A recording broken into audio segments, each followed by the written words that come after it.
Entering settings screen, you have 18 options. Menu narration option is set to off is selected.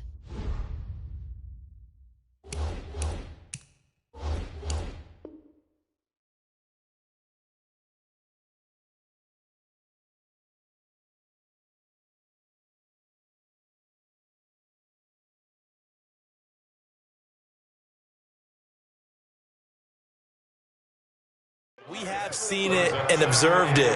When runners have days like what we're seeing right now, they often take their offensive linemen out for steaks afterwards, don't they? They'll go buy them dinner.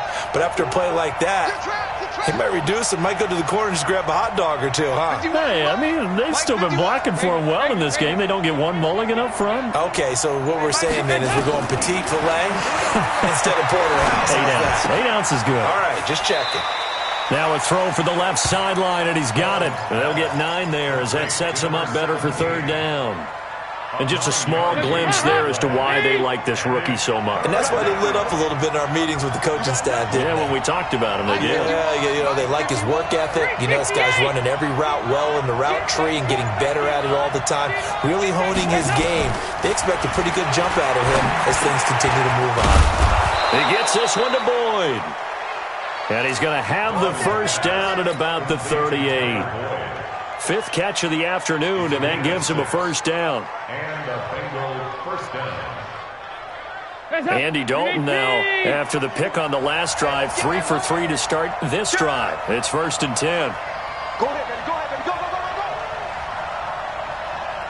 go. Here's Bernard. And for one of the few times here today, this run's not going to go anywhere. DJ Reader there on the tackle. They go 368. Brings up 2nd and 10. I got one. The 38-yard line. Mike, you do one. Mike. Heavy. Hey, wahoo. Let's go. Let's get this ball back. Looking to throw on 2nd down. Dalton. And this is going to be intercepted. Picked off near the 26. And the return here is stopped at the 35-yard line. So how about that for a momentum switch? We're in the 4th quarter, and it's a tie game. You've got to take care of the football here. Now their opportunity to take the lead right out the window, and everything is flipped in the other direction. Ball up to the 35 now as they come up on 1st and 10. They'll start out on the ground. It's Lamar Miller. And he'll rumble for about 5, up close to the 40. Oh, that's one to warm the hearts of all those old-school football players, isn't it? Tough, hard, gritty run, got behind his pads, bowled over a few people. Look at that one, right up the gut. So up through 3 quarters, no reason to lighten up now. They'll run it again with Miller. He'll get about 3 as he's brought down right around the 42. Well, so many times we look at a short run and we praise the offense for trying to set the tempo and establish things, but the defensive guys, hey, they just won the battle there. It wasn't a big run given up. They don't always have to absorb the body blows. Sometimes they dish them out themselves. This is 3rd and 2, maybe the biggest play in this football game. From the gun, here's Watson. Looks to throw, fires right side. And that's going to be incomplete. The coverage too good there. The contact popped the ball free, and it's 4th down. Here's Sam Martin now. And he gets this away, and look at this. This is a good one. Now this is going to carry well into the end zone for a touchback. The Bengals drive about to get going. And in enemy territory last time through the interception. We'll see what they do on this drive. Can't wait to see how it alters what they decide to do in play calling. Do they continue to throw the ball? Do they want to lean more on the running game? It'll be an interesting sequence of plays that they've got coming up. Does it often affect the play calling with the interception? How much does that change what you do? I think it does, depending on why the interception was thrown. Sometimes it's just a matter of the defense made a great play, so you continue to come back. But if it's on you, if the offense just doesn't have the confidence, if they're a little bit shaky, maybe try and take the pressure off and run the ball a little bit. Now Bernard. And maybe a measure of revenge there. He's had his way in this one, but this time they get him behind the line. And now with 1:52 to go, we get another pause in the action. A timeout here defensively.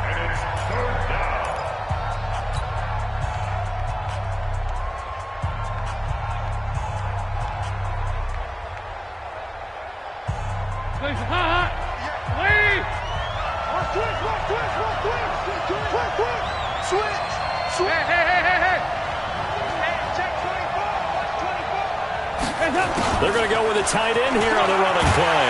And he'll get this to the 23, but that'll be well short of what he needed. Now the Texans will use one of their 2 remaining timeouts as they'll head to the sideline and talk over what to do next. Averaging over 50 yards a punt so far as this one's away. And taken right on the 30. So possession goes over here on the punt. And that will come the offense as they take over.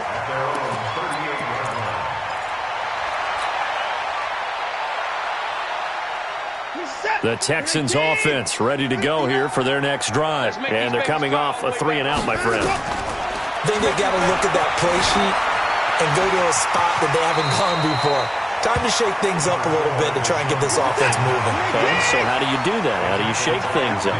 You look at what you've called before, realize it hasn't worked Go to something else. and maybe you try and find one of those special plays from one of your better players, and maybe try and hit something big and get things going in the excitement area.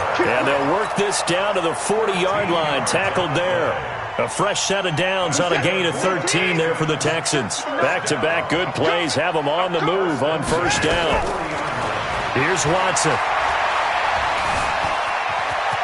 And he will avoid the contact as he slides to a stop. Give him 10 that time, escaping the danger, running with it, and picking up a first down. Under 10. 10. First and 10 at the 29-yard line. Watson now to throw. And he can't get a throw off. He's taken down. What a huge play at this point in the game.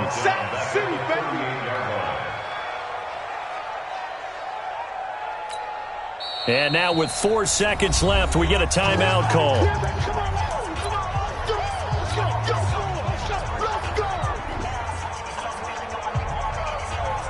So it all rests now on the right foot of Brett Maher. And now with 4 seconds left, we get a timeout call. So it all rests now on the right foot of Brett Maher.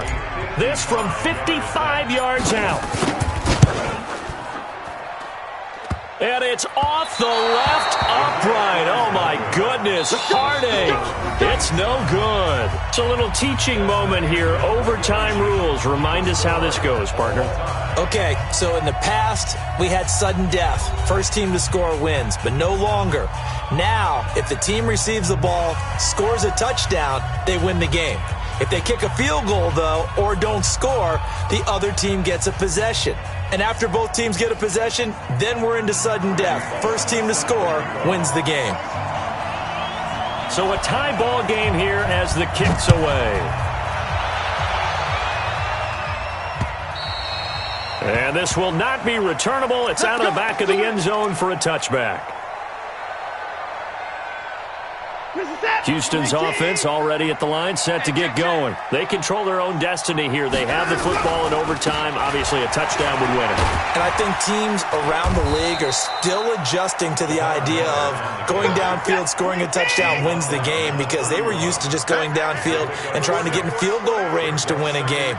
Still having to make that transition. Let's face it now, the ones who are doing it best know they need to go down, attack, put the ball in the end zone, and not leave it up to a field goal and give the other team a chance. Yeah, as we said, they control their own destiny now. 10 yards there, good enough for a Texan first down.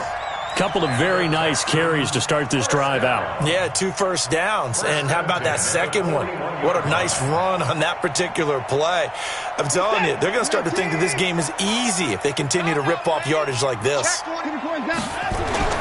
First throw in OT for Watson. He's got Fuller. And taking it across midfield and just shy of the 40. The catch and run, good for 18 and a first down. So the ball moves from their own 41 to the other 41 here for first and 10. A first down carry now for Miller. They'll wind up getting 4 down to the 36. Tough running there. That's a hard-earned 4 yards. Yeah, those are the unsung kind of runs. They don't fill out the stat sheet, but they do set you up in good position on second down. Following the pickup of 4, here's second and 6. Miller will get it. He has been busy today. Nothing doing. Barely able to muster a yard to hit the 35. Whenever we talk about the best strong safeties, one word constantly comes up, and that's instincts. Being able to diagnose run or pass and make the appropriate moves. He crashed down hard there. He was ready for that running play.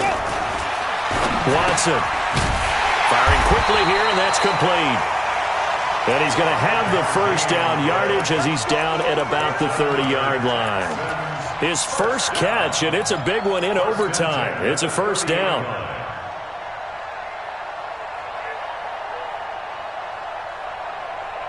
So first and 10 now from the 30. Watson going to give this one to Miller. So he got free of one tackle but couldn't do a whole lot else.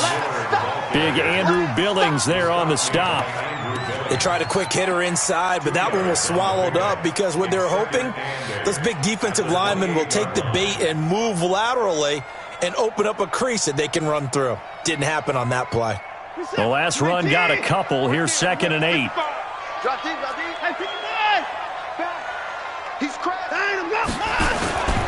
They'll keep it on the ground. Miller. Give him 3 on the run there. Now they're looking at a 3rd and about 5. And I know you, with every carry, especially in overtime, you're just saying, if you're that ball carrier, hold on to the football. Hold on to it, protect it, but not necessarily settling, because you're trying to get to the end zone. You're trying to end the game right here. And I know the defensive guys poking, clawing, raking, trying to knock the ball free and protect their end zone. Yeah, like you alluded to, especially this part of the field. From the gun on 3rd, Watson. Then he's got the completion to Hopkins. He's been big. 2 touchdowns earlier. Now he's got a first down here. Now that's a catch of some significance. It's number 631 of his career, and why that's significant, it ties him with Hall of Famer Raymond Berry. He was one of the most precise route runners at any position during his time in his career. So I think that we're seeing something very similar here. He may not have known Raymond Berry, but he goes about his business the same way. Understands how defenses are going to play, understands where the leverage is, and goes away from it to the tune of 631 catches. A gain of 5, good enough for the first down. They've had some success here in overtime on this opening drive running the football. Right back to that well. And why not? When you have that kind of success, make them stop you, and until they do, keep going back to that well you just spoke about. I think there's more water there available to them. Dancing to his left. Toward the end zone, but that's going to wind up incomplete. Yeah, that one sailed on him. You've got to make sure you give your receiver a chance to come down inbounds because they are very gifted. They'll make the circus catches, but they make them out of bounds. That does you no good.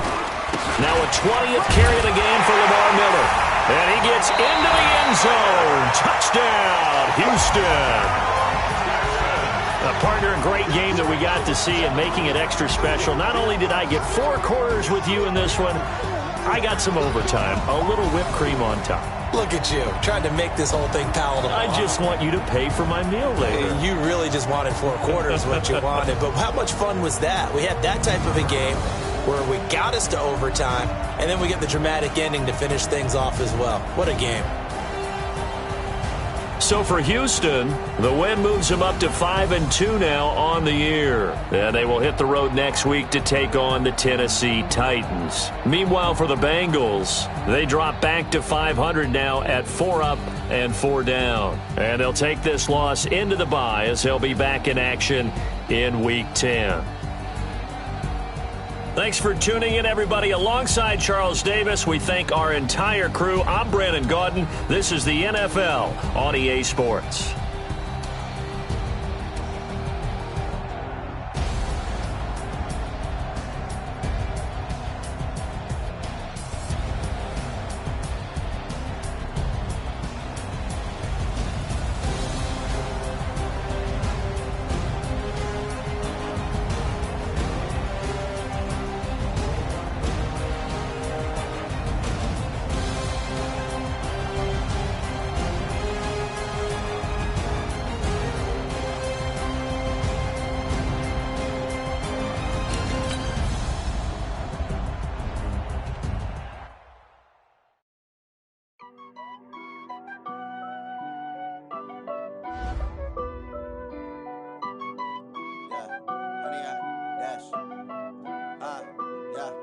Honey, I dash, got it on.